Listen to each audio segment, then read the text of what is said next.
আজকে আমি গরুর মাংস দিয়ে মিষ্টি কুমড়া দিয়ে রান্না করব। আজকে আমি প্রথম তরকারিটা রান্না করতেছি, কেমন হবে বলতে পারতেছি না, আশা করি ভালো হবে। আসসালামু আলাইকুম গাইজ, আপনারা সবাই কেমন আছেন? আর বেশি কথা না বলে আমি আজকে রান্নাটা শুরু করে দিচ্ছি।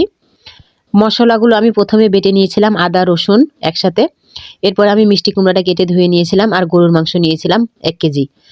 পরে আমি মশলাগুলো সুন্দরভাবে কষে নিয়েছিলাম, কষে নিয়ে আমি গরুর মাংসগুলো দিয়ে দিয়েছি, কষে নিলাম ভালোভাবে গরুর মাংসটা। পানি দিয়ে দিলাম পর্যাপ্ত পরিমাণে সেদ্ধ হওয়ার জন্য। একটু সেদ্ধ হতে সময় লাগে, গরুর মাংসটা সেদ্ধ হয়ে গেছে। পরে আমি মিষ্টি কুমড়াগুলো দিয়ে দিচ্ছি। মিষ্টি কুমড়াগুলো কিন্তু তাড়াতাড়ি সেদ্ধ হয়ে যাবে, বেশি সময় লাগে না। আমি ঢেকে দিচ্ছি আর নেড়ে দিব, আবার ঢেকে দিব, আবার নেড়ে দিব। এইভাবেই আমার তরকারিটা রান্নাটা শেষ হয়ে গেছে, দেখতেই পাচ্ছেন।